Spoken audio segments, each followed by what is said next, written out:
Hello friends, welcome to my channel. आज हम बात करेंगे क्लास 12th का चैप्टर 2। हम पढ़ेंगे इन्वर्स ट्रिग्नोमेट्रिक फंक्शन।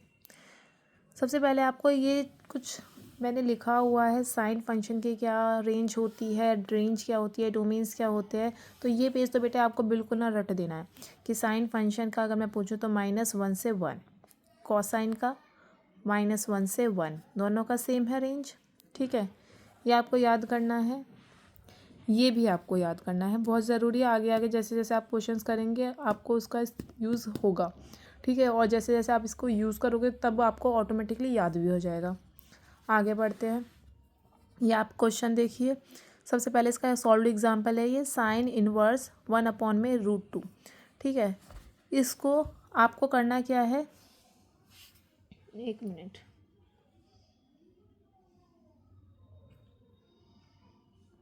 तो आपको ना ये हमें क्वेश्चन गिवन है साइन इनवर्स 1/√2। तो सबसे पहले हम क्या करेंगे, साइन इनवर्स 1/√2 को हम क्या करेंगे, y मान लेंगे।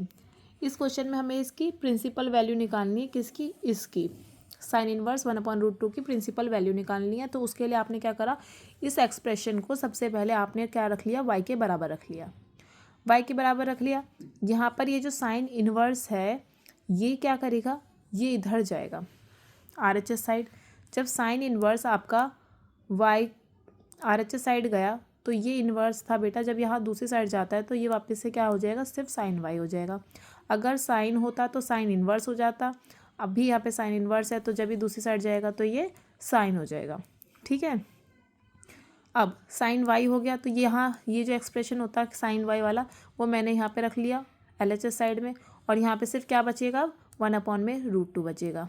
ठीक है, अब आपको पता है कि साइन की वैल्यू 1/√2 को किस पर आती है।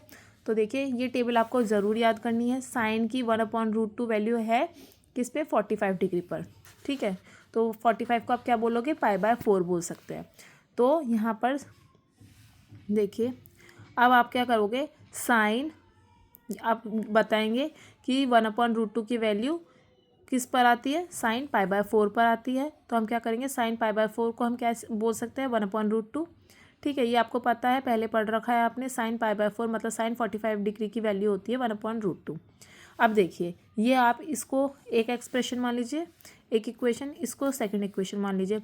अब इन दोनों को अगर आप गौर से देखेंगे तो देखिए RHS सेम है, साइन साइन सेम है, y और इधर है π/4।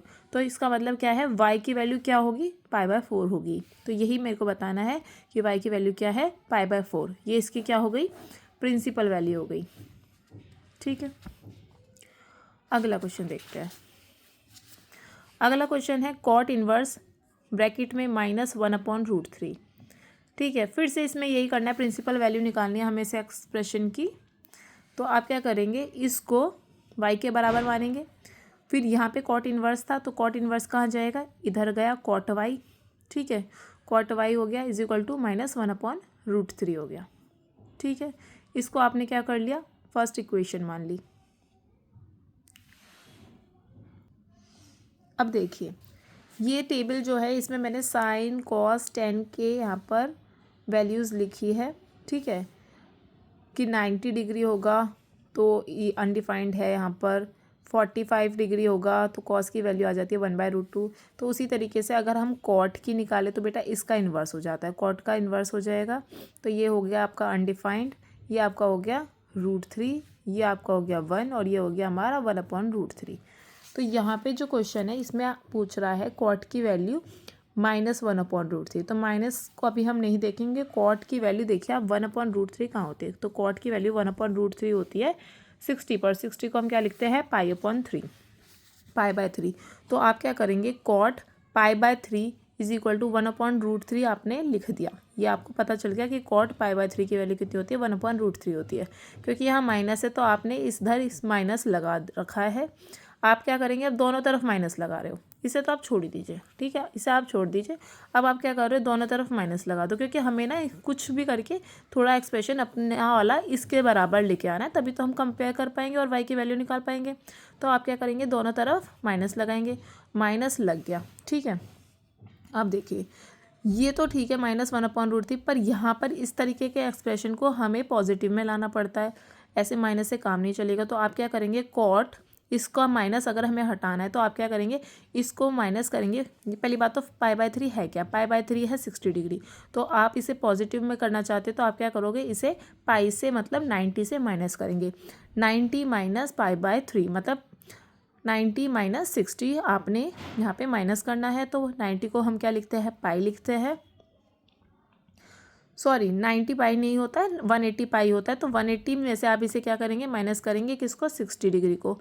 180 डिग्री माइनस 60 डिग्री, तो 180 को आप क्या लिखते हैं, पाई, और माइनस आपने क्या करा, π/3। अब क्या करेंगे, हम लेंगे एलसीएम। यहाँ पर डिनोमिनेटर में 1 है, यहाँ पे डिनोमिनेटर में 3 है। तो ये बताइए दोनों, एक ऐसा नंबर बताइए जिसकी टेबल में ये दोनों आते हैं। तो 3 है, ठीक है। अब देखिए 1 की टेबल में 3 कितने से आता है, तो 3 से आता है। तो इस 3 को हम क्या करेंगे, इसके न्यूमरेटर से मल्टीप्लाई करेंगे। तो 3 × पाई, तो 3 पाई हो गया। माइनस है तो माइनस का साइन ऐसे कैसे आ गया। अब 3 की टेबल में 3 कितने से आता है, 1 से आता है। तो इस 1 को हम क्या करेंगे, इस पाई से मल्टीप्लाई करेंगे, तो 1 पाई आ गया। आगे देखो 3 पाई को हम माइनस करेंगे, सॉरी 3 पाई में से अब हम माइनस करेंगे पाई को, तो हमें क्या मिल गया, 2 पाई मिल गया, 2 पाई/3, ठीक है। तो कॉट 2 पाई/3 इज इक्वल टू -1/√3। अब ये आपने मान ली दूसरी इक्वेशन, पहली इक्वेशन ये रही, दूसरी इक्वेशन ये रही। अब आप क्या करेंगे, कंपेयर करेंगे। यहाँ पे देखिए RHS में दोनों सेम है, सेम है ना, बिल्कुल उसी तरीके से कॉट वाई इधर है 2 पाई/3। इसका मतलब क्या पता चल रहा है कि y की वैल्यू क्या हो गई, 2 पाई/3 ही होगी। मिल गई प्रिंसिपल वैल्यू। आगे देखते हैं, हम एक्सरसाइज 2.1। एक्सरसाइज 2.1 हम देखेंगे, थोड़ा क्वेश्चन देख लेते हैं इसका। पहले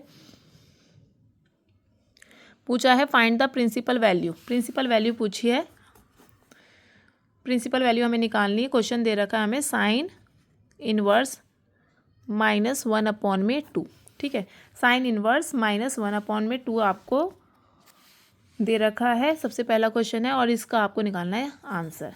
तो देखिए सबसे पहले हम क्या करेंगे, लेट करेंगे, इसको मान लेते हैं हम वाई।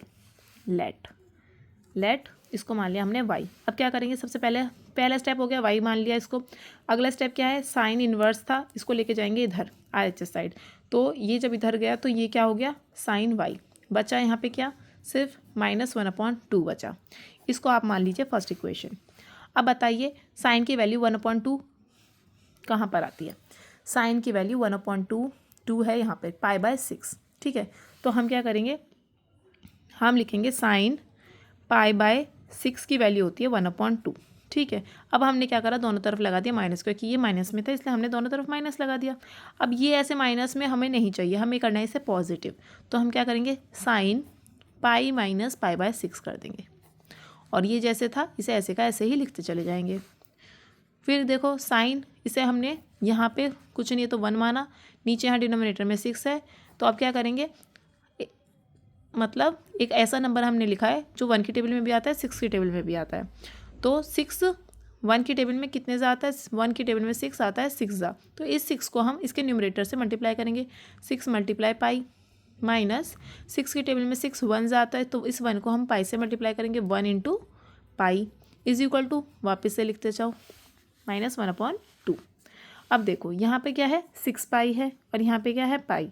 तो 6 पाई, मैं थोड़ा सा इधर सॉल्व कर रही हूँ, 6 पाई हो गया और इधर हो गया -पाई। तो 6 में से पाई गया, 6 पाई माइनस पाई हुआ तो कितना बचा, 5 पाई बचा। 5 पाई अपॉन में 6 है, तो अपॉन में 6 मैंने लिख दिया। तो देखिए यहाँ मुझे क्या मिल जाएगा, साइन 5 पाई अपॉन में 6 इज इक्वल टू -1/2।